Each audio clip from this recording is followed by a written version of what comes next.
Hello student, आज एक बार फिर से देखिए क्लास 11th की फिजिक्स है जिसमें हम लोग चर्चा करेंगे डायमेंशनल एनालिसिस के बारे में, जो सबसे इम्पोर्टेंट चैप्टर है। अगर आप 11th की फिजिक्स स्टार्ट करना चाहते हैं तो साधारणतः लोग ये बताते हैं कि सबसे पहले मैथमेटिकल टूल्स का अध्ययन किया जाए, लेकिन उसके बाद जो सबसे ज़्यादा इम्पोर्टेंट फैक्टर पॉइंट आता है वो important factor point dimensional analysis का है। किसका है मेरे सहज विद्यार्थियों? वो है डायमेंशनल एनालिसिस की चर्चा होती है। तो देखिए बीमी विश्लेषण का अध्ययन हम करने चल रहे हैं। तो बीमी विश्लेषण का जो अध्ययन करना है इसको सर्वप्रथम किस साइंटिस्ट ने बताया था? इसको सर्वप्रथम फोरियर नामक वैज्ञानिक ने बताया था। किसने बताया था? फोरियर नामक वैज्ञानिक ने बताया था। इनको स्टडी करने से पहले कुछ बातों का ध्यान देना बहुत जरूरी है। सबसे पहले जानना है राशि क्या होता है, क्वांटिटी क्या होती है। राशि वे तथ्य जिनका निर्धारण करने के लिए संख्यात्मक मान की परम आवश्यकता होती है, राशि कहलाती है। एक बार मेरे ईमानदार मित्रों ध्यान दीजिए, राशि किसे कहते हैं? वे तथ्य जिनका निर्धारण करने के लिए संख्यात्मक मान की परम आवश्यकता होती राशि कहलाती है। जैसे भी आप लोगों से ध्यान दीजिए समर्थ ईमानदार साथियों, जैसे मैंने कहा अकबरपुर से फैजाबाद की दूरी बताइए। अकबरपुर से फैजाबाद की दूरी मुझे बताना है। अकबरपुर से फैजाबाद की दूरी बतानी है। अकबरपुर से फैजाबाद की दूरी कितनी है? की दूरी कितनी है, ये आपका क्वेश्चन है। तो मैंने कहा इनको जो व्यक्त करना है उस दूरी को बताने के लिए मैं ना तो x का यूज करूंगा, ना तो y का यूज करूंगा, ना तो z का यूज करूंगा। तो अगर अकबरपुर से फैजाबाद की दूरी हमें बताना है तो हमें क्या करना होगा? संख्यात्मक मान की आवश्यकता होगी। मान लेता हूँ यहाँ से या 45 या 55 किलोमीटर। ये मैंने बताया कि अकबरपुर से फैजाबाद की जो दूरी है वो कितना है? 55 किलोमीटर है।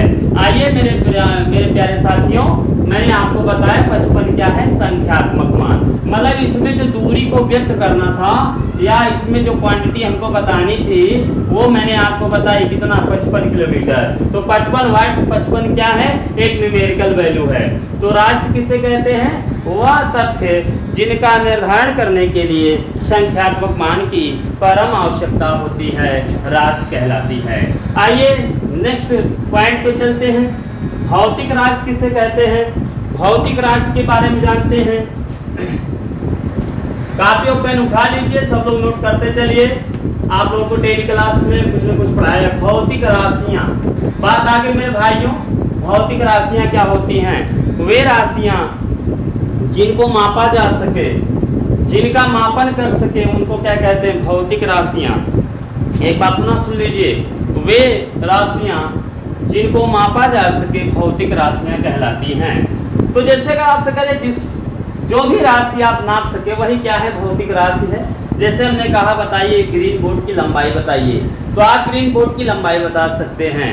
मैं आपसे कहा ग्रीन बोर्ड की चौड़ाई बताइए, तो आप ग्रीन बोर्ड की चौड़ाई बता सकते हैं। मैंने कहा इसका वेट बताइए, तो आप इसका वेट भी बता सकते हैं, इसका द्रव्यमान कितना है। तो देखिए जैसे हमारे हाथ में क्या है? एक चाक है। चाक की लंबाई कितनी है? चाक का वेट कितना है? चाक का टेम्परेचर कितना है? ये सब आप बता सकते हैं। ये क्या है? भौतिक राशि हैं। तो भौतिक राशियां किसे कह सकते हैं? वे राशियां जिनको मापा जा सके भौतिक राशियां कहलाती हैं। भौतिक राशियां दो हैं, एक है मूल राशियां और एक है व्युत्पन्न राशियां। ध्यान दीजिए, एक है मूल राशियां, दूसरा है व्युत्पन्न राशियां। एक है मूल राशियां, दूसरा क्या है? व्युत्पन्न राशियां। अब जानिए मूल राशियां किसे कहते हैं? फंडामेंटल क्वांटिटीज और ये डिराइव्ड क्वांटिटीज। तो मूल राशियां क्या होती हैं? वे राशियां जो पूर्णतः स्वतंत्र होती हैं और जिन्हें एक दूसरे में बदला नहीं जा सकता है, मूल राशियां कहलाती हैं।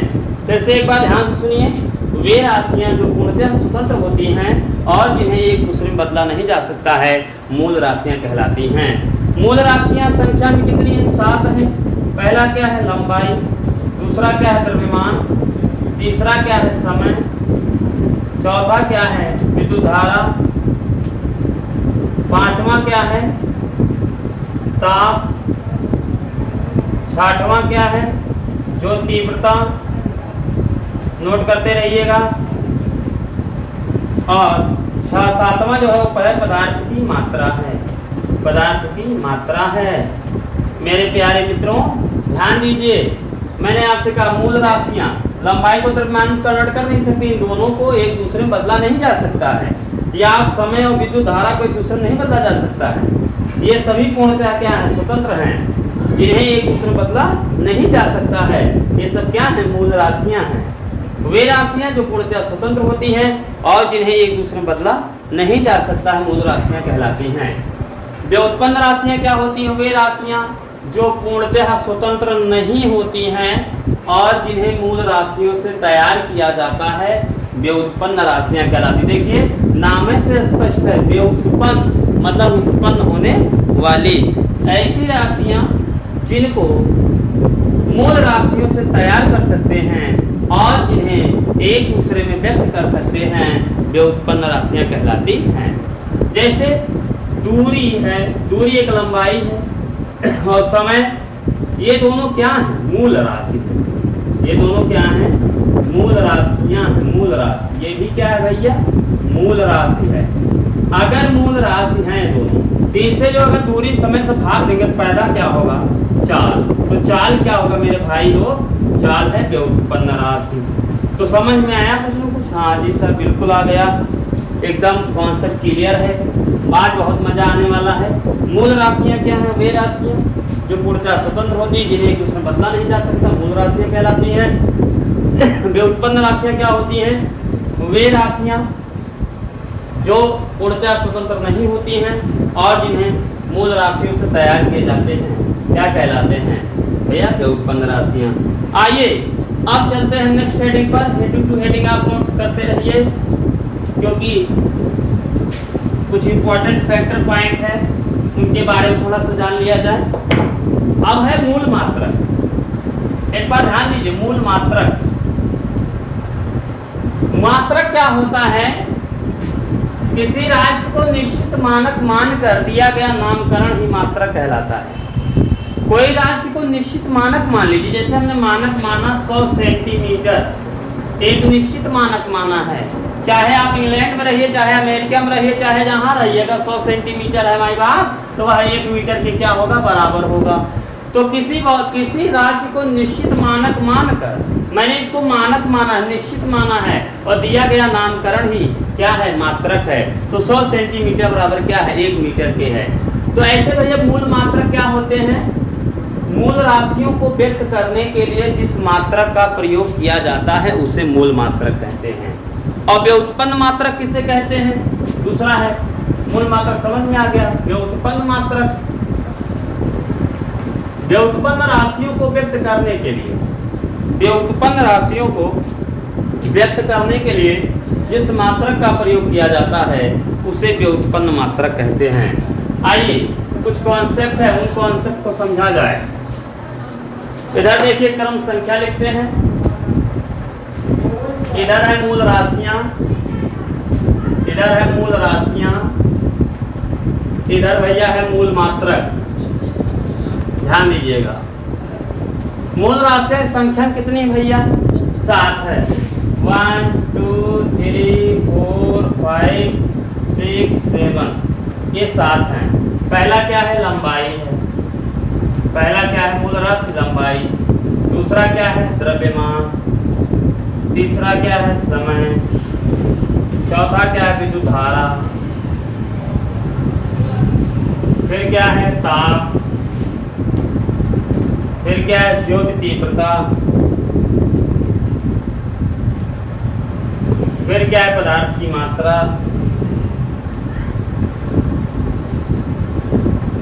ध्यान देते रहिएगा। लंबाई का मात्रक क्या होगा, मीटर। द्रव्यमान का किलोग्राम। समय का सेकंड। और विद्युत धारा का एम्पियर। और ताप का केल्विन।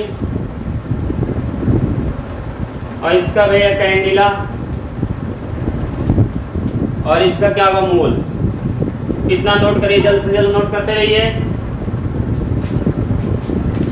ये नोट हो जाए तुरंत आगे चलते हैं। आप जानते हैं किसी भौतिक राशि की बीमाएं क्या होती हैं। तो देखिए इसी वक्त बीमा भी लिख दे रहा हूँ यहाँ पे, तो ध्यान दीजिए। बीमा भौतिक राशि की बीमाएं, है डालते हैं भौतिक राशि की बीमाएं। तो भौतिक राशि की बीमाएं क्या हैं, सुनिएगा अच्छे से। भौतिक राशि की बीमाएं वे घाते होती हैं, किसी भौतिक राशि की बीमाएं वे घाते हैं जो मूल मात्रकों पर चढ़ाई जाती हैं। किसी भौतिक राशि की बीमाएं वे घाते होती हैं जो मूल मात्रकों पर चढ़ाई जाती हैं। ठीक है, बीमा की परिभाषा क्या बताओगे?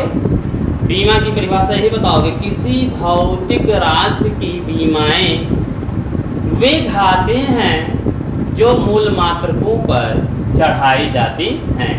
और देखिए जब बीमा लिखते हैं तो बीमा को गुरु कोष्ठक में लिखते हैं। तो जहाँ लंबाई है उसका मूल मात्रक क्या है, मीटर है। इसका भैया जो होगा बीमा यल होगा, इसका क्या होगा, यम होगा।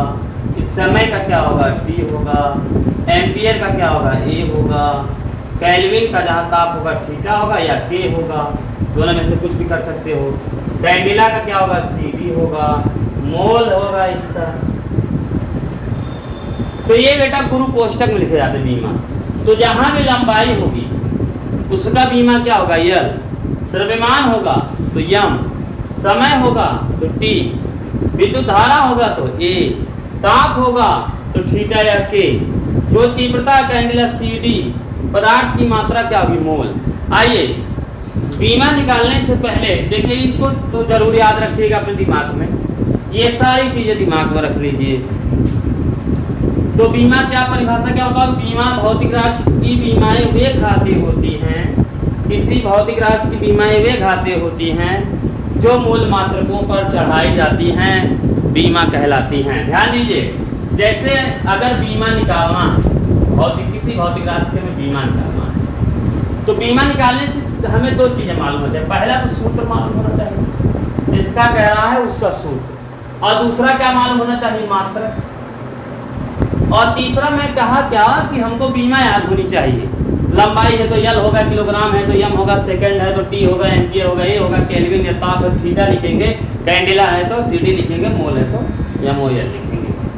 तो बीमा निकालने के लिए उस राशि का सूत्र पता होना चाहिए, मात्रक पता होना चाहिए, और उसकी बीमा क्या होती है ये पता होना चाहिए। जैसे मैंने कहा क्षेत्रफल की बीमा बताइए।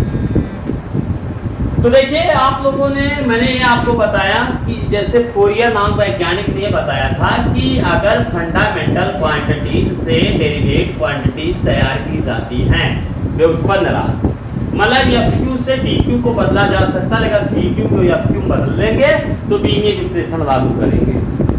तो बीमा हमको लगाने के लिए क्या होगा, जो भी व्युत्पन्न राशियां होंगी उन सबको हम मूल राशियों में व्यक्त करेंगे, क्योंकि मूल राशियों को व्यक्त करने के लिए हम किसका प्रयोग करते हैं, मूल मात्रक। और मूल मात्रकों पर जो घातें चढ़ाई जाती है वही क्या है, बीमा। मेरे भाइयों, मेरे प्यारे सहज मित्रों, समझिए मैं क्या रहा हूँ। मैंने कहा जो भी व्युत्पन्न होगा उनको हम किस में चेंज करेंगे, मूल में। मूल राशियों पे चढ़ाते हैं, और मूल राशियों को व्यक्त करने के लिए किस मात्रक का प्रयोग किया जाता है, मूल मात्रक। और मूल मात्रक की घात जो चढ़ाई जाती है वही क्या होती है, भैया बीमा होती है। तो आइए सीधा बात है, क्षेत्रफल का निकालना है तो क्षेत्रफल बराबर क्या होगा, लंबाई चौड़ाई। हम मुझे फार्मूला सूत्र याद होगा, दूसरा क्या मात्रक। तो भैया ये क्या हो जाएगा, इसका मीटर हो जाएगा, क्षेत्रफल लंबाई का और चौड़ाई का मीटर। तो ये हो जाएगा क्या, मीटर स्क्वायर हो जाएगा। अच्छा, जहाँ मीटर होगा लंबाई होगा वहाँ बीमा क्या होती है, और ये हो गया। इसकी यल की घात 2 नहीं पढ़ेंगे, ध्यान दीजिएगा, L की घात 2 नहीं पढ़ा जाएगा, इसमें क्या पढ़ेंगे, L2 पढ़ेंगे, अर्थात L की बीमा कितनी है, 2। अगर मैं पूछा क्षेत्रफल की बीमा बताइए, तो क्षेत्रफल की बीमा L वेक्टर कितना है, 2 है। तो यहाँ पर मूल मात्रक की जो घाते, मूल मात्रक पर घात कौन है, 2 है, तो L की बीमा कितनी है, 2 है। जैसे हमने पूछा बताइए M की बीमा इसमें कितनी होगी, 0। L की बीमा कितनी होगी, 2 बताओ। T की बीमा बताओ कितना, 0 होगा। तो इसमें ये चीज बहुत ध्यान देने वाली बात है कि हम यहाँ पर इसको जब भी उच्चारण करेंगे L की घात 2 देकर उच्चारण नहीं करेंगे। हम जब भी पढ़ेंगे L2 पढ़ेंगे, L2 अर्थात इसमें जो L की बीमा हो कितनी है, 2 है। तो मूल मात्रकों पर चढ़ाई गई घातें जो होती है वही क्या होती है, बीमा। तो एल की बीमा कितनी है, एल की बीमा इसमें भैया हो गई, तो कोई दिक्कत किसी को। तो चलते हैं नेक्स्ट क्वेश्चन। हाँ एक चीज और, अगर क्षेत्रफल की बीमा दिया गया है L2 है, तो चाहे जिस सूत्र से निकालो उससे कोई फर्क नहीं पड़ेगा। कैसे, मान लो सर्किल का लगा दे एरिया A = गोले का होता है 4πr², तो ये संख्यात्मक मान है, संख्यात्मक मान का मात्रक होगा ही नहीं, तो ये भाई क्या है, त्रिज्या मतलब मीटर है तो एक आधा मीटर स्क्वायर हो जाएगा, तो बेस की बीमा क्या आ जाएगी, L2। बीमा इस बात पर नहीं निर्भर करती वह किस सूत्र से निकाला गया है। अगर क्षेत्रफल की बीमा L2 है तो चाहे जिससे निकालोगे तभी बीमा कितनी आएगी, L2। चलिए मेरे प्यारे मित्रों, मेरे समर स्टूडेंट जो भी इस वीडियो को देख रहे हैं, चैनल को लाइक और सब्सक्राइब जरूर करिए। तो मुझे निकालना है आयतन की बीमा। अगर हम आयतन की बीमा निकाल लें तो आयतन बराबर क्या होगा, लंबाई गुणे चौड़ाई गुणे भैया ऊंचाई। लंबाई का क्या होगा मीटर, चौड़ाई भी क्या होगा मीटर, ऊंचाई भी क्या होगा मीटर, मीटर की घात कितनी 3, और जहाँ मीटर वहाँ क्या L3 होगा। तो ऐसे और बीमा निकालने के लिए कहेगा तो हम बीमा फटाफट निकालते चले जाएंगे। जैसे हम चाल की बीमा निकालें, तो चाल की बीमा कैसे निकालेंगे, जब तक चाल का फार्मूला नहीं मालूम होगा। तो चलिए चाल की बीमा निकालते हैं। चाल बराबर क्या होता है, एक बार ध्यान दीजिए, चाल की बीमा निकाले, चाल बराबर दूरी बटा समय। चाल का बीमा निकाला तो दूरी का मात्रक मीटर, समय का मात्रक सेकंड। तो जहाँ मीटर है वहाँ क्या रखेंगे ये, अगर ये सेंटीमीटर में होता तब भी ये रखता, क्योंकि दूरी है और दूरी को जो बीमा होती है, लंबाई होती है, उसकी बीमा जो होती है वो L होती है। तो यहाँ भैया क्या हो जाएगा, L हो जाएगा, और यहाँ क्या है T है, ये ऊपर जाएगा क्या हो जाएगा L T-1 हो जाएगा। यही अगर हम वेलोसिटी चाल की बीमा हमने निकाल दिया, और बीमा हमेशा गुरु कोष्ठक में लिखा जाएगा, इसके सब नियम होते हैं। तो चलिए ऐसे वेग का निकालेंगे। वेग बराबर विस्थापन बटे समय होता है, विस्थापन भी दूरी है, समय भी क्या है सेकंड हो जाएगा। तो विस्थापन का भी L होगा, समय का भी T होगा, L-T-1 सेम टू सेम होगा। चलिए अब निकालते हैं त्वरण का।